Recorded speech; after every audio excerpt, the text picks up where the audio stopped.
Hi guys, welcome back to Bitcoin Basic Series. Today we're going to be talking about mining. Not mining for gold, but cryptocurrency mining. What it is and how it works. So let's check it out. If you want to know more on how to grow your crypto portfolio, understand the crypto space, and all other crypto related stuff, start right now by subscribing and clicking the bell to be notified for all the fresh new content. When you hear about Bitcoin mining, you may think about coins being dug out of the ground. But remember, Bitcoin isn't physical, right? So why do we call it mining? Well, because it's similar to gold mining in that the Bitcoins exist in the protocol's design, just like gold exists on the ground, right? But they haven't been brought up into light yet, just as gold hasn't been dug up yet. The Bitcoin protocol stipulates that a maximum of 21 million Bitcoins will exist at some point. What miners do is bring them out into the light a few at a time. They get to do this as a reward for creating blocks of validated transactions and including them in the blockchain. So, backtracking a little bit, let's just briefly talk about nodes and what they are. A node is a powerful computer that runs the Bitcoin software and helps to keep Bitcoin running by participating in the relay of information. You, me, or anyone can run a node. You just have to download the Bitcoin software, which is free, and leave a certain port open. The drawback of this, though, is that it consumes a lot of energy and storage space. The network at time of writing takes up about, I think it's around 150 gigabytes. If I'm wrong, please correct me in the comments. So nodes spread Bitcoin transactions around the network. One node will send information to a few nodes that it knows, who will then relay that information to nodes that they know, and so on. That way it ends up getting around the whole network pretty quickly. Now, some nodes are mining nodes, usually referred to as miners. These miners group outstanding transactions into blocks and add them to the blockchain. Well, how do they do this? By solving a complex mathematical puzzle that is part of the Bitcoin program and including the answer in the block. The puzzle that needs solving is finding a number that, when combined with the data in the block and passed through a hash function, produces a result that is within a certain range. This is much harder than it actually sounds. How do they find this number? Basically, by guessing at random.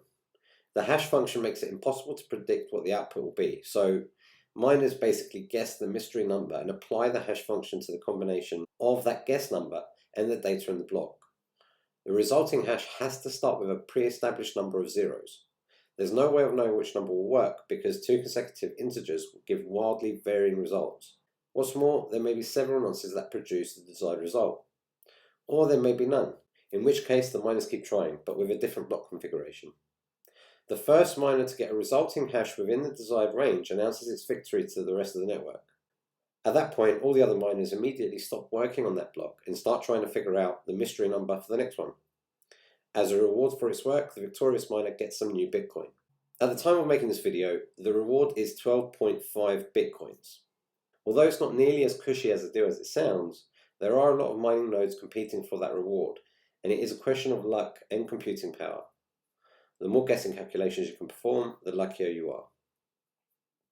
Also, the costs of being a mining node are considerable, not only because of the powerful hardware needed. For example, if you have a faster processor than your competitors, you have a better chance of finding the correct number before they do, but also because of large amounts of electricity that running these processors consume. Also, the number of Bitcoins awarded as a result for solving the puzzle decreases every 4 years, which is called the halving.